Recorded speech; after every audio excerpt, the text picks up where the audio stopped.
টাঙ্গাইলের মধুপুরে উত্তম কৃষি চর্চার মাধ্যমে আনারসকে আন্তর্জাতিক বাজারে নিয়ে যাওয়ার জন্য কৃষি উদ্যোক্তাদের কর্মশালা অনুষ্ঠিত হয়েছে।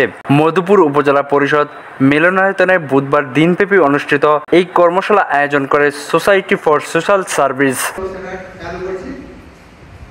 কর্মশালায় সভাপতিত্ব করেন সংগঠনের জ্যেষ্ঠ পরিচালক সন্তোষ চন্দ্র পাল। এতে প্রধান অতিথি ছিলেন মধুপুর উপজেলার নির্বাহী কর্মকর্তা মোহাম্মদ জুবায়ের হোসেন। অন্যান্যের মধ্যে বক্তব্য দেন উপজেলা কৃষি কর্মকর্তা রাকিব আল রানা, প্রকল্প কর্মকর্তা প্রদীপ কুমার সরকার, কৃষি সম্প্রসারণ কর্মকর্তা ABM খায়রুল ইসলাম, সংগঠনের জোনাল অফিসার আব্দুর রহিম, আজকের পত্রিকা টাঙ্গাইল প্রতিনিধি আনোয়ার সাদাত ইমরান, পরিবেশ কর্মকর্তা তুষার পাল প্রমুখ।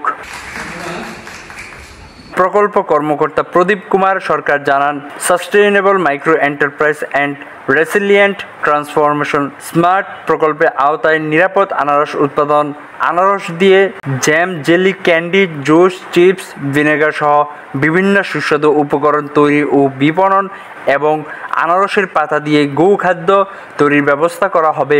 একই সাথে আর্থিক সহযোগিতার মাধ্যমে ওই ব্যবসাগুলোকে গতিশীল করা, দেশীয় ও আন্তর্জাতিক বাজারে বিপণন ব্যবস্থা ক্ষেত্রে কৃষকদের সার্বিক সহযোগিতা করা হবে।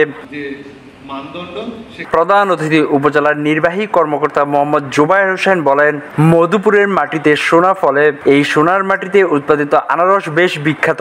এই আনারসের ঐতিহ্য ধরে রাখার ক্ষতিকারক রাসায়নিক ব্যবহার থেকে বিরত থাকতে হবে। মধুপুর পুরোপুরি কৃষির উপর নির্ভর করে অগ্রসর হয়েছে, তাই আনারসের বৃহৎ বাজার নষ্ট করবেন না, এতে আপনারই ক্ষতিগ্রস্ত হবেন। আর যদি নিরাপদ আনারস উৎপাদন করে আন্তর্জাতিক বাজার ধরতে পারেন, তাহলে দেশের অর্থনীতি চাঙ্গা হবে, আপনারা আরো সমৃদ্ধ হবেন। স্বাধীনতা টিভি বাংলা নিউজ ডেস্ক।